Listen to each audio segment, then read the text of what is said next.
My name is Emma, and until 2 years ago, I thought I knew everything about my family. I was 38 years old, worked as a librarian in a small town, and lived a quiet, predictable life. My parents had passed away years earlier, and I had no brothers or sisters. At least, that's what I believed. Then one rainy Tuesday afternoon, I received a phone call that changed everything. The caller introduced himself as a lawyer. "Miss Carter," he said, "I'm contacting you regarding an inheritance." I almost laughed. There was no one left in my family to leave me anything. But then he mentioned a name I had never heard before. Margaret Holloway. According to the lawyer, Margaret had recently passed away at the age of 92 and had left her entire estate to me. I was confused. "Who is Margaret Holloway?" I asked. There was a brief silence. "Your grandmother." I nearly dropped the phone. My grandmother had died before I was born. At least, that's what my parents had always told me. The lawyer sounded surprised by my reaction. He explained that Margaret had owned a large house several hours away and that, according to her will, everything now belonged to me. I spent the next few days trying to understand what was happening. Old family records confirmed it. Margaret Holloway was real. And somehow, my parents had hidden her existence from me my entire life. A week later, curiosity got the better of me.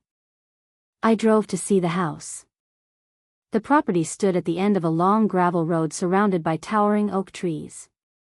It looked like something from another era. The paint was fading. The garden was overgrown. Yet the place possessed a strange beauty. The moment I stepped inside, I felt an unexpected connection. It was as if the house had been waiting for me. The lawyer handed me a ring of old keys. "There is one thing," he said before leaving. "Margaret specifically requested that you explore the attic before making any decisions about selling the property." That seemed oddly specific. But I promised I would. For the next few days, I cleaned room after room. The house was filled with antiques, photographs, and books. Every corner seemed to contain another piece of history. Yet something bothered me. There were almost no pictures of my parents. Instead, I kept finding photographs of a little girl I didn't recognize. The same child appeared again and again. Smiling in a garden. Holding a puppy. Standing beside Margaret. Who was she? The answer arrived sooner than I expected.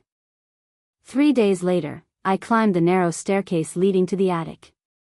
Dust floated through the air as sunlight streamed through a small window. The attic was packed with old trunks and boxes. Near the back wall stood a wooden chest. Unlike everything else, it looked carefully maintained. A small envelope rested on top. Written across it were 2 words. "For Emma." My hands trembled as I opened it. Inside was a letter. The handwriting was elegant but shaky. The letter began.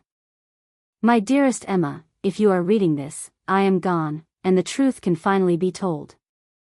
I sat down on the floor and continued reading. Margaret explained that decades earlier, she and my father had suffered a terrible falling out. The reason shocked me. When my father was young, he had discovered that he had an older sister. A sister who had disappeared under mysterious circumstances as a child. The loss had devastated the family. Margaret spent years searching for her daughter. She became obsessed. The search consumed her life. Eventually, my father grew resentful. He felt invisible. No matter what he achieved, his mother remained focused on finding the missing child. Their relationship deteriorated. Arguments became constant. Finally, my father cut all contact. He moved away and never spoke to Margaret again. When I was born, he decided I would never know about her. I stared at the letter in disbelief. A missing aunt? A family secret hidden for generations? But the biggest surprise was still waiting. At the bottom of the chest was another envelope. Inside was a photograph. The little girl from all the pictures. On the back, someone had written, Sarah. Age 8. Beneath the photo was a folder filled with documents. I spent hours reading them. Margaret had never stopped searching. For more than 60 years, she followed leads across the country. Most turned out to be dead ends. But one lead remained unresolved. A woman living in another state had submitted DNA records years earlier. The results suggested a possible connection. Margaret had been preparing to investigate further when her health failed. I couldn't stop thinking about it. For the next several weeks, I continued her research. Part of me felt ridiculous. But another part felt responsible. If Margaret had spent her entire life searching, how could I simply walk away? Eventually, I contacted the woman. Her name was Linda. She was 70 years old. At first, she was skeptical. Then I explained everything. To my surprise, she agreed to meet. I drove 6 hours to her town. The moment she opened the door, I felt something strange. I couldn't explain it. There was a familiarity in her eyes. We spent the afternoon talking. Comparing photographs. Sharing stories. Reviewing old documents. Weeks later, DNA testing confirmed what Margaret had suspected. Linda was Sarah.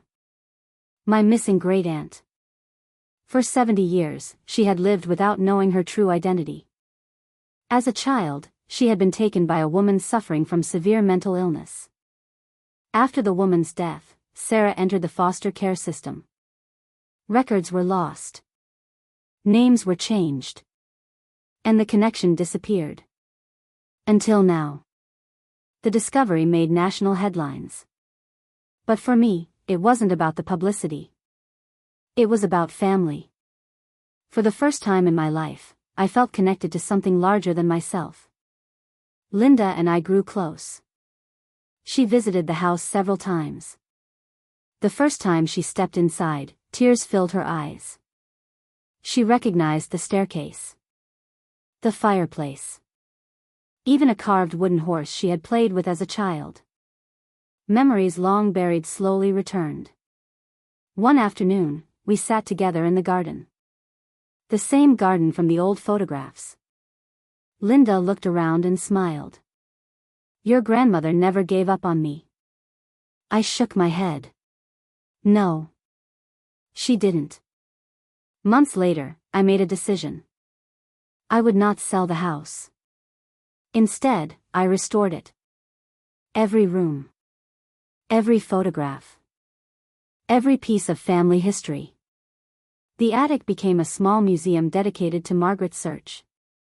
Visitors occasionally stop by to hear the story. Many leave inspired.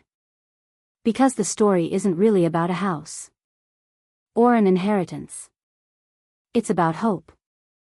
It's about refusing to give up on the people you love. And sometimes, it's about discovering that the answers you've been searching for have been waiting quietly in an attic all along. The end.